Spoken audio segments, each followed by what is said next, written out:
नमस्कार बंधुरा मालती किचेने तुम्हारे सबाइके स्वागत। आज निये एसेछि इलिश दिए हबे पातला झोल। अवश्यई बेगुन थाकबे साथे। इलिशे बेगुन ना थाकले ठीक पातला झोलटा जेन ठीक भालो मानाय ना। तो सकल बंधुदेर काछे आमार अनुरोध रइल सम्पूर्ण भिडियोटा देखार जन्य। एखाने देखो प्राय 1 किलोर मतन इलिश आछे। अनेकटा इलिश आना हयेछे किन्तु आमि किछुटा रेखे दिएछि आर किछुटा एखाने निये नियेछि। इलिशटा दुटो एसेছে आमार যতটা লাগবে আমি ততটাই নিয়ে নিয়েছি। আর ইলিশটা এক ছাইয়া করে কাটা আছে, মানে এক ফালি করে কাটা আছে। এই ইলিশটা কিন্তু ভীষণ ভালো লাগে, ছোট মাছ। এই দুটো বেগুন নিয়ে নিয়েছি আর পাতলা ঝোল খেতে জানো তো অবশ্যই ভালো লাগে। এখানে আমি নুন হলুদ দিয়ে প্রথমে মাছটাকে মেখে নেব।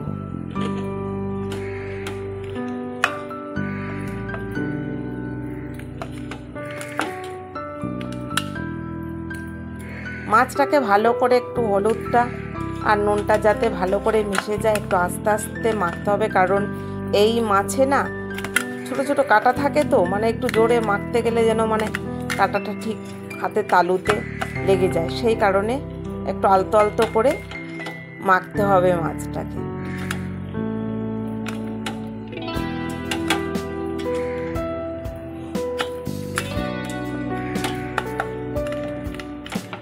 এদিকে কড়াই বসিয়ে দিয়েছি আর সরষের তেল দিয়ে দিলাম। ইলিশ সবসময়ের জন্য সরষের তেল দিয়ে ভালো হয়। এবার এক এক করে মাছগুলো তেলের ওপরে দিয়ে দেব।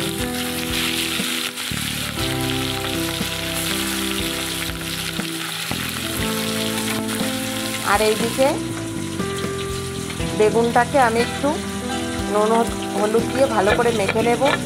আর সঙ্গে দুটো পটল আছে, যেহেতু আমি বেগুনটা খেতে পারি না ঝোলে, সেই কারণে আমি পটল দিয়ে দিয়েছি।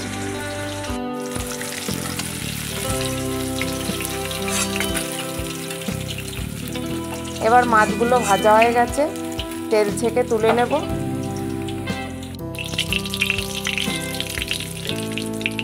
এখানে আমি কালো জিরে ফোড়ন দিচ্ছি।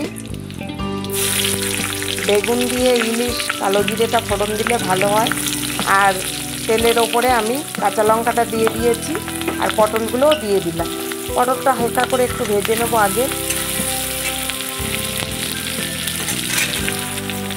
সাথে বেগুনগুলোও দিয়ে দিলাম। এবার বেগুনটা দিয়ে হালকা করে একটু নেড়ে নেব। বেশ দেখো ভাজা ভাজা হয়ে এসছে। আর একটু বেশি করে আমি হলুদটা দিই সবসময় একটু বেশি, যাতে কালারটা একটু ভালো লাগে দেখতে। এখানে আমি নুন হলুদও দিয়ে দিলাম, সামান্য লঙ্কার গুঁড়ো, জাস্ট কালার হওয়ার জন্য। আমি জানো তো খুব বেশি ঝাল দিই না আমার রান্নায়। অল্প করে জল দিয়ে এবার এটাকে ভালো করে কষিয়ে নিই।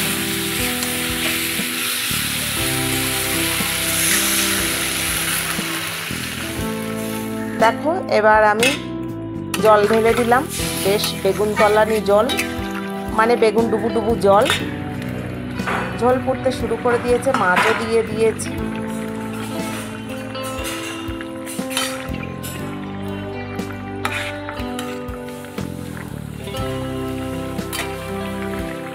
বেশ ঝোলটা ফুটছে।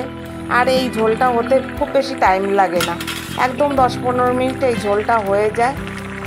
শুধু মাছটা একটু ভাজার অপেক্ষায়। বেগুন দিলে খুব একটা টাইমের দরকার হয় না। বেশ ঝোলটা ফুটে উঠেছে। এবার দেখো একদম খাবারের উপযুক্ত হয়ে গেছে। এবার আমি নামিয়ে নেব।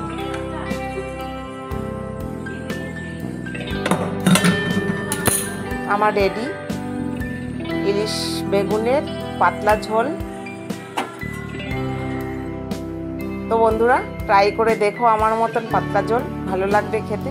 ভিডিওটা ভালো লাগলে লাইক কমেন্ট শেয়ার সাবস্ক্রাইব করে দিও। দেখা হবে পরের ভিডিওতে।